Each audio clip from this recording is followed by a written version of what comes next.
Hello everyone. So today I am going to be showing you the process of how I set up my research journal, and I thought it would just be really cool to pretty much just show you all what I do when I set my research journal up. So I actually did my pictures and things at work, and I'm just going to show you a little bit of how I just set it up for the entire month. So I actually emailed it to myself. I don't even remember what email I sent it to, but I did email it to myself, the pictures, and I'm just going to sign into my email so I can get the pictures off. And this is what I do every month.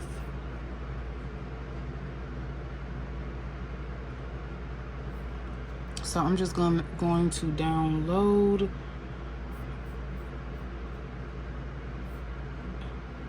the file. Okay, that's weird.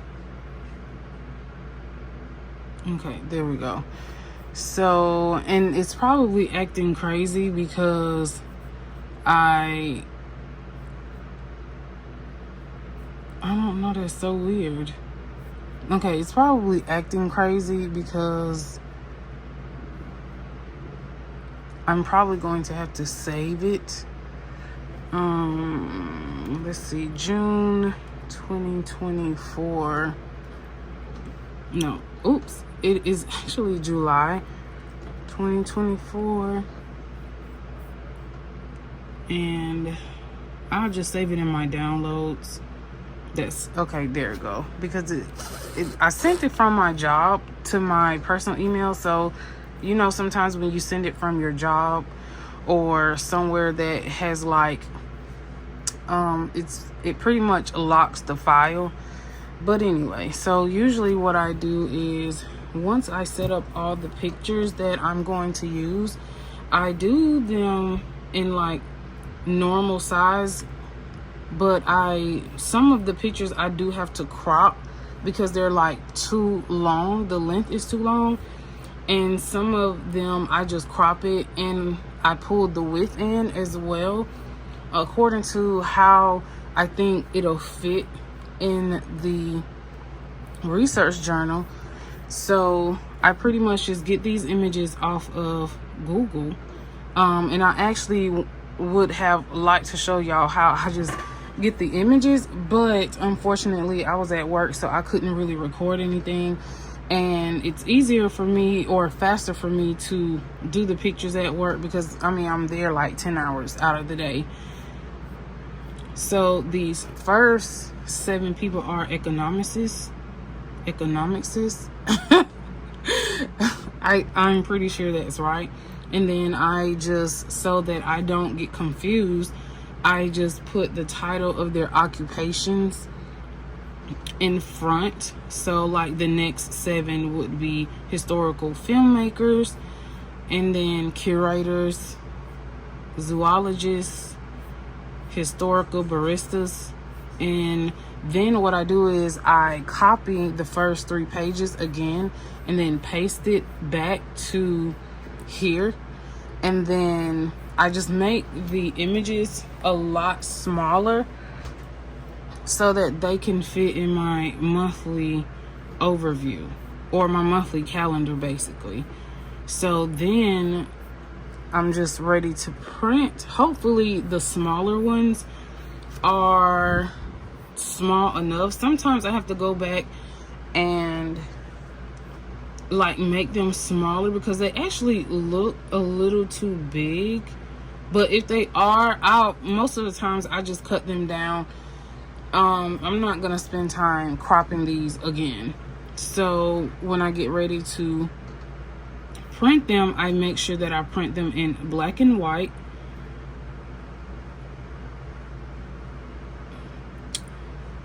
So, and I always print them in black and white because I love the black and white aesthetic. And then I am going to print them because I print them on, let me make sure the printer's on, make sure it's, and I have to sometimes make sure it's not double-sided because it will come out double-sided.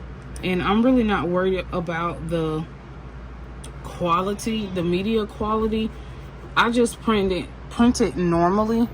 I know sometimes you can change the print quality to like from draft, normal, best, but I just do normal because if you click best, it takes longer to print because it's using more ink to like print it really, really high quality.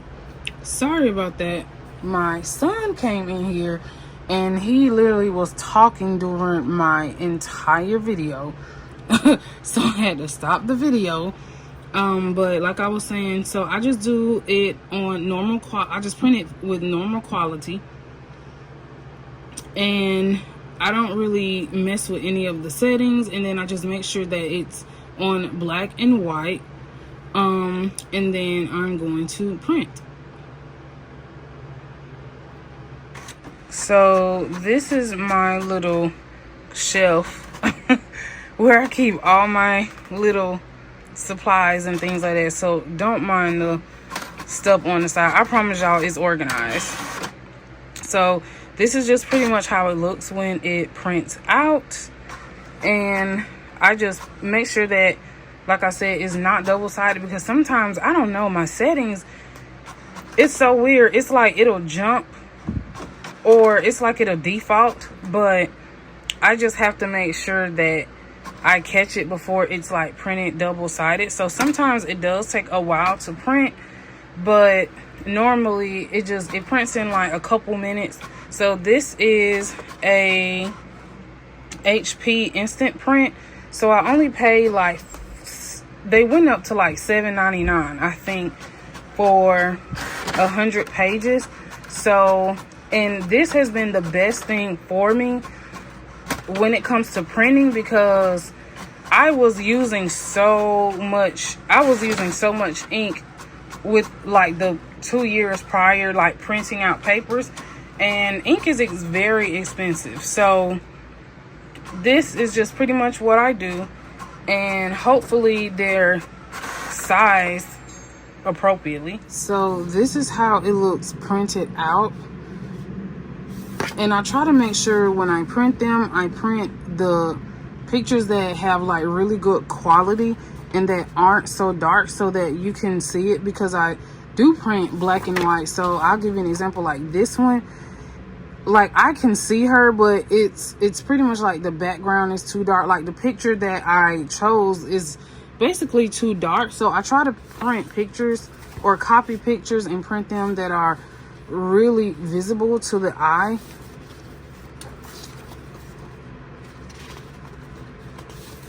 And this is actually 32-pound copier and laser paper, and it's thicker than your original copy paper. So this paper runs you about $18 from Staples, or you can just purchase regular copier paper for like $5 or $6. And then 500 sheets comes in this, so it's a good amount of paper for $18, especially because it's extremely thick. And that's why I actually love this paper. It is like a matte finish, so it has like a texture to it, but it's like a matte finish, which I absolutely love. Well, I'm sorry if y'all hear my fan. My fan is literally right beside my desk. Usually I have my fan turned the other way so that you can't hear it as much, but I'd rather not have my AC on because my AC just makes too much noise in my videos. So right now I'm going to use my Fiskars paper trimmer to actually trim the pictures, and I'm just gonna put you on fast forward for this because I do not want y'all to have to endure me cutting 5 pages of pictures.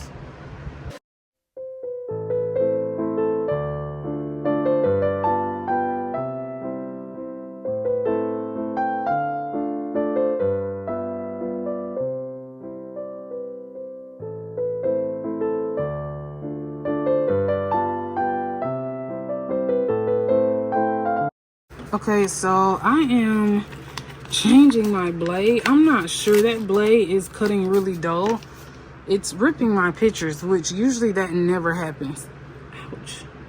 So I am going to just change blades, and you can actually purchase Fiskars extra blades on Amazon, which of course I'll link that in my Amazon storefront so you can check that out.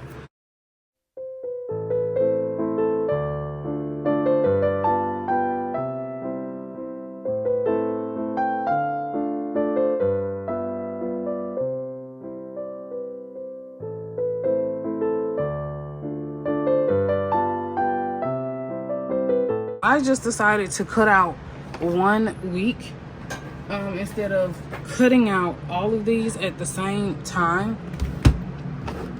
So pretty much what I'm going to do is use my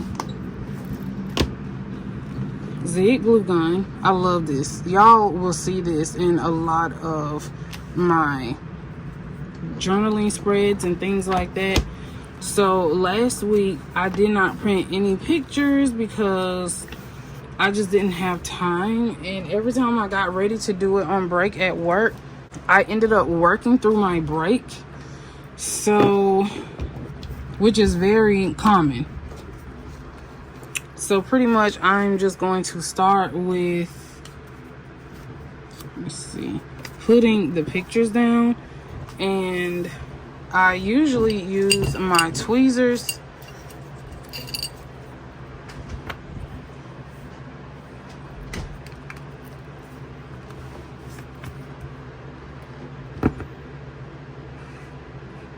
And I mainly get around the corners. And the reason, I'm going to tell y'all the reason why. I did it the wrong way. I'm going to tell y'all the reason why. Sorry for the camera shaking.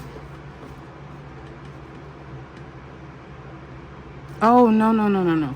Okay, so this one I'm actually going to put under because I'm not sure if y'all remember me telling y'all that the paper, my notebook is getting really thick.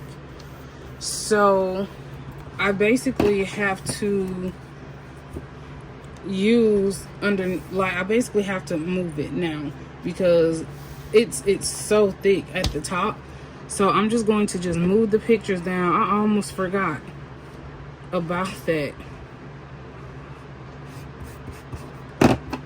And I forgot what I was about to tell y'all.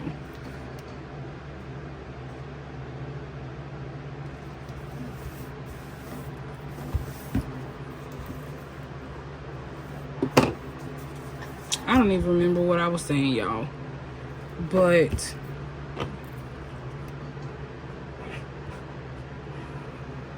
oh, now I remember what I was saying. So I was saying that I use the Zig glue because it does really well on this paper, and it doesn't, you know how sometimes when you use like paste, some people use paste. I do not like paste, like that schoolhouse paste. Oh my gosh, I do not like paste whatsoever. But that schoolhouse paste, the schoolhouse paste tends to warp the pages. Like, it makes the pages feel extremely wet once you paste with it. And then the Zig glue doesn't have that like added wetness to it. It's like once you put it down and you glue it on the page, it's like it dries without having, like, without it leaving that crinkly look to the page, like the page has been wet. So that's why I really, this is literally a staple for me. So that's why I really love the Zig glue. And I try my best to get it centered as possible to the boxes, but sometimes it's just kind of hard to kind of gauge. But as long as it looks centered, I'm good with that.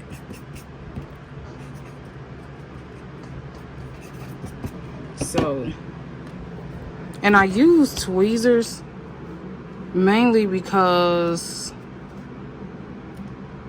I don't get glue. It prevents me from getting glue. So this one's a little crooked. It prevents me from getting glue on my fingers. Sorry y'all if the camera's shaking, because I have the camera like right above my desk. Not right above my desk, it's actually on my desk, and it's literally like right in front of me. So because I'm trying to give y'all like a really good angle of what I'm doing. And I'm really wanting to, my best friend had a vlogging camera, and then she used to have a YouTube, but she deactivated it.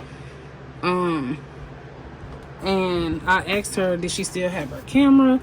And she's like, yeah, because I was like, I want to try to get a vlogging camera instead of using my phone, to see if I can get just better quality overall. Which, I mean, my phone is good as well, but I just wanted to see if I could just get better quality overall. So she is basically letting me buy her camera, and we do that with each other. Like, if she wants something from me, she'll buy it, and then like we'll make payments to each other. And then and that's just how, we're friends, that's how we do it. Because I would never ask for it for free, so she's letting me buy it. So, and I haven't used it yet because I want to get a tripod, because I don't have one. 1, 2, 3, 4, 5, 6, 7. Okay, so that's my next thing, is to get a tripod and just kind of test it out, because I am new using like a vlogging camera. I have no idea how to use a camera. I know how to use a phone, but not a camera. These are the tiny pictures that I use when I do my monthly calendar. So I make sure that I just cut them out in order.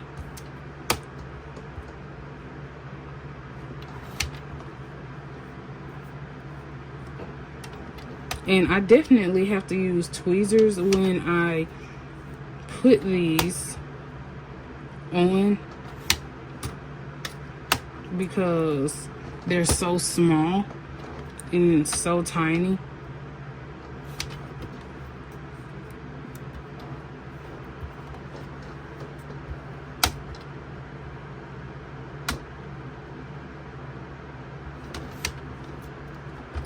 Okay, so now I'm going to show you all how I put these on. So this, okay, so this is this week. So I've already written, as you can see, I've already written on the side the names. And y'all, sometimes I am baffled at my own handwriting. Because I literally, as I was looking up the pictures, I was like, what does that say? I'm like, I can't even read my own handwriting, and that's bad. So when the pictures are really small, you definitely have to use tweezers.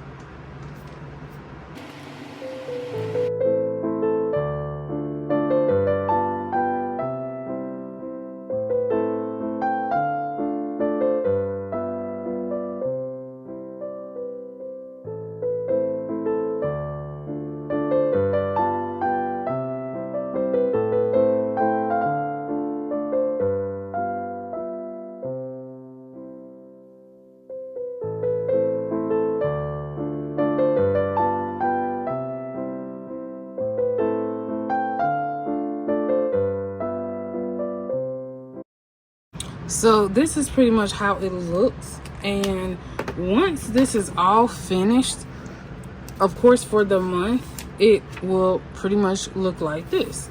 And I love doing this like this because I can just look back for the month and see like what person I researched on what day, which is so cool to be. I mean, it's cool to me. My best friend laughs at me because she's like, you just researching dead people, and some of these people aren't even dead. But so we just kind of joke with each other. So this is pretty much what I do every single week. So I set it up every single week. Sometimes I do the whole month at one time if I have time, but if I don't have time, that's totally fine. And then now I am ready to write the names. I actually need to take a screenshot of the names because I didn't write them on paper. I just wrote them just in here. So I'm just going to use my work phone to take a copy of, to make a copy of the names so that I can write the names here. And what I use to write the names is I usually use just like a brush marker. But the one that I actually use, I actually left it at work. It's actually a Fudenosuke hard tip. I don't like soft tip brush markers, but I'm totally fine with that. So now I do use, if I don't have like my Fudenosuke hard tip, I use this Marvy Uchida Le Pen Flex. I absolutely love these, and I'm going to show you why. Look how small that brush marker is. Oh, I absolutely love it. It's super small. And I have these in both packs. So this is one brush marker I usually use because it makes really small strokes. And so I'm just going to put you on fast forward again and then write the names on here.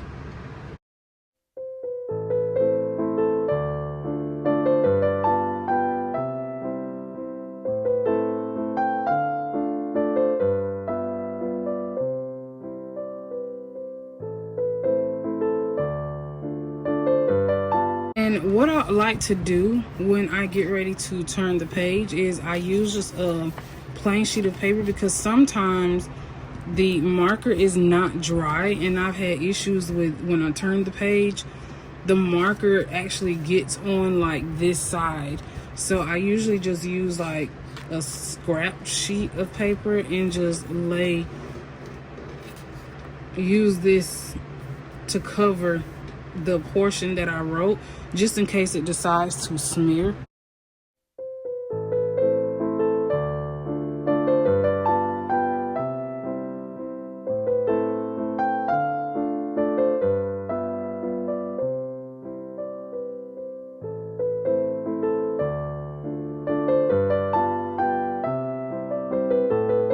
And this is pretty much how I set up my week for my research journal. So we can just do a little flip through, and this is how the month looks. And then when you flip it over, pretty much you don't have to worry about the names being perfect or completely in the middle. I do not worry about the names being completely in the middle. I really don't. I used to get upset when, oh man, it's not completely centered, but to be honest, I don't even care. People don't even realize that it's not even centered. So pretty much what I'm going to be doing now that I moved the pictures from the top to the middle is pretty much writing up top. And also, if you always worried about the glue sticking, you can use a polymer eraser, and then you actually could just get it off with an eraser. It comes like right off. That's what I love about that glue. It comes off with the polymer eraser. And then this is just how it looks. And then that's pretty much how it's going to look for the next 6 months. It's just going to be in the middle for the next 6 months. And I've showed you an overview of just how I set up my research journal for the week. So stay tuned for part 2. Thanks for watching. Bye.